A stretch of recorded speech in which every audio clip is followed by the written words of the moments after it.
Dr. Christopher West, Theology, the Body Guy here. A couple once said to me, we've decided not to label our baby a boy or a girl at birth, but to respect their freedom to choose their own gender when they're ready. In this video, I'm going to share my response. Let's take a look.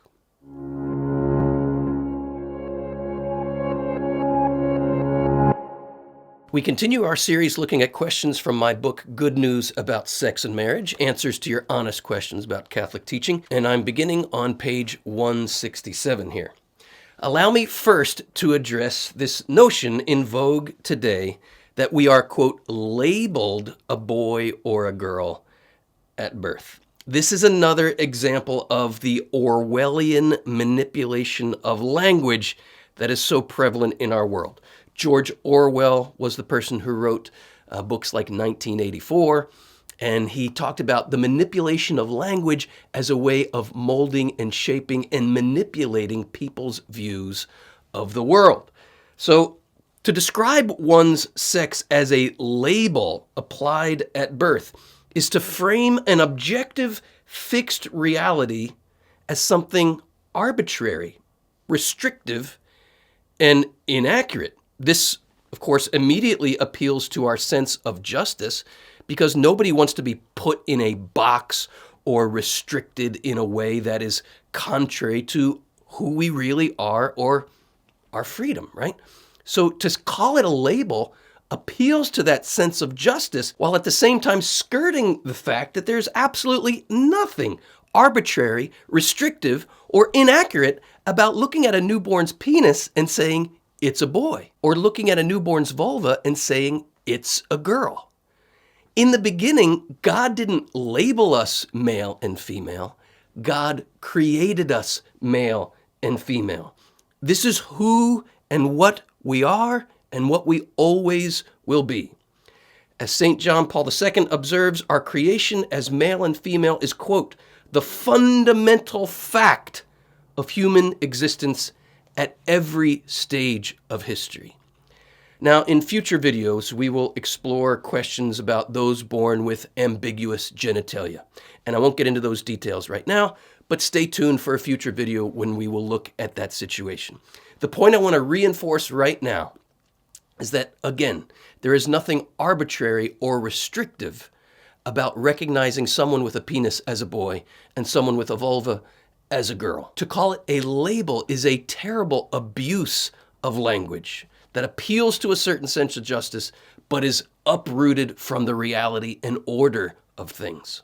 Now, these parents also said that refusing to, quote, label their child a boy or a girl at birth was a matter of respecting their freedom to choose their own gender. Let's take a look at that. It is good, I say, here I'm on page 170 if you're following along, it is good indeed to respect other people's freedom. However, part of respecting your children's freedom means providing a proper education in what freedom is and in what freedom is not. Human freedom is not absolute self-determination. There are countless truths about ourselves that we do not and cannot determine for ourselves. Your children can no more determine their own gender than they can determine their parents, their race, or their nationality. The exaltation of choice as pure autonomy ends in meaninglessness. Choice, the very word, presupposes a willingness to engage and to wrestle with ultimate questions about the nature, meaning, and purpose of the universe, of our own lives, and of the difference between good and evil. Not every choice is a good choice. If that were the case, authentic choice would not exist. Choice is a choice between right and wrong, good and evil. Not all choices, of course. Sometimes it's a choice between this good and that good. Sometimes it's a choice between neutral things.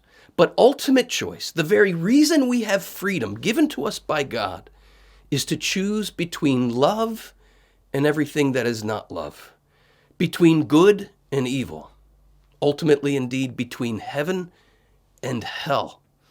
This is a choice. This is the deepest root of freedom. And this means not every choice is a good choice.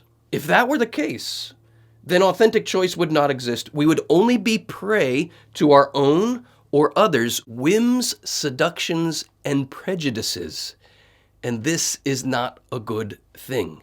This, in fact, is the negation of our freedom. The point is this: freedom is not unlimited. Human beings possess an extremely far-reaching freedom, and this is symbolized in the book of Genesis by the fact that we are free to eat from every tree in the garden except the tree of the knowledge of good and evil. That is a tree from which we may not eat lest we die. The symbolism here is that you and I do not determine what is good and evil. We are invited to discover what is good and evil and use our freedom to choose what is good. This is that ultimate meaning of freedom that I was speaking about earlier, the choice between good and evil. So for a parent to say to his or her child, "You are free to determine your own gender," is to set them up as their own gods, is to set them up as the arbiters of reality, right? Helping our children to recognize and embrace reality rather than encouraging them to invent reality is how we teach them proper lessons about freedom and its limits. To set your children up as the arbiters of their own gender places them squarely in a false vision of themselves and the universe, and will inevitably create a world of uncertainty and confusion in their lives. My brothers and sisters, in the final analysis, we all have to reckon with the fact that we did not ask to exist. Our existence is a gift given by someone else, given by love, given by a God who ordered the universe to our own good and invites us to use our freedom to choose that good. But at the same time, there is an enemy whispering in our ear that God doesn't love us, that his plan for our lives is not for our good and for our fulfillment.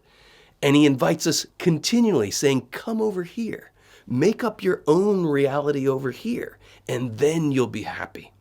Brothers and sisters, it's a lie.